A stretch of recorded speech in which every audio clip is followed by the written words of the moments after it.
ব্যাপারটা শুরু হয়েছিল আমাগো সেতার মায়েস্ত্র রবিশঙ্করের একটা কান্না থেকে। উনি তখন লস অ্যাঞ্জেলসে। বাংলাদেশের খবর পান, মন খারাপ হয়। বন্ধু জর্জ হ্যারিসন রে, বিখ্যাত বিটলস ব্যান্ডের মেম্বার, গিয়া বললেন, দোস্ত আমার মানুষ মরতাছে, কিছু একটা করতে হবে। হ্যারিসন ভাবলেন কি করা যায়, গান তো গাইতেই পারি। সেই যেই ভাবা সেই কাজ। তিনি ডাক দিলেন তার রকস্টার বন্ধু করে। তারিখ ঠিক হইল ৭১ সালের ১ আগস্ট।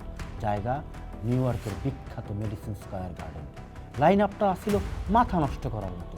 জর্জ হ্যারিসন তো আসিলই, তার লগে বব ডিলান, যিনি তখন লোকচক্ষুর আড়ালে, এরিক ক্ল্যাপটন, রিঙ্গো স্টার, বিলি প্রিস্টন আর লিওন রাসেল। আর আমাকে ওস্তাদ আলী আকবর খা, আল্লাহ রাখা তো আসিলই রবিশঙ্করের লোক। সেই দিনের ভাইব ছিল অন্যরকম। বাইরে ৪০,০০০ মানুষ টিকিট কাইতে আসছিল শুধু গান শুনতে না, তারা আসছিল বাংলাদেশটার সাথে। রবিশঙ্কর আর আলী আকবর খা যখন সরদার সেতারে করুণ সুর তুললেন, তিন পতন নীরবতা। রবিশঙ্কর মাইকে বললেন, আমরা কোনো পলিটিক্স করতে আসিনি, আমরা শিল্পী।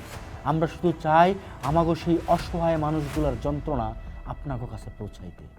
এরপর জর্জ হ্যারিসন গাইলেন সেই আইকনিক গান বাংলাদেশ বাংলাদেশ। লিরিক্সগুলো শুনলে আজও গায়ের লোম খাড়াইয়া যায়। My friend came to me with sadness in his eyes. He told me that he wanted help before his country dies. ফলাফল কি হলো? এই কনসার্টটা দুনিয়ার ইতিহাসে প্রথম বেনিফিট বা চ্যারিটি কনসার্ট কোনো দেশের লেগা। এর আগে গান গাইয়া যে এইভাবে মানুষের জন্য টাকা তোলা যায় এইটা বিশ্ববাসী জানতো না। টিকিট বিক্রি কইরা তাৎক্ষণিকভাবে প্রায় $2,43,418 জমা হয়েছিল, যা ইউনিসেফের মাধ্যমে শরণার্থীগুলো পাঠানো হয়।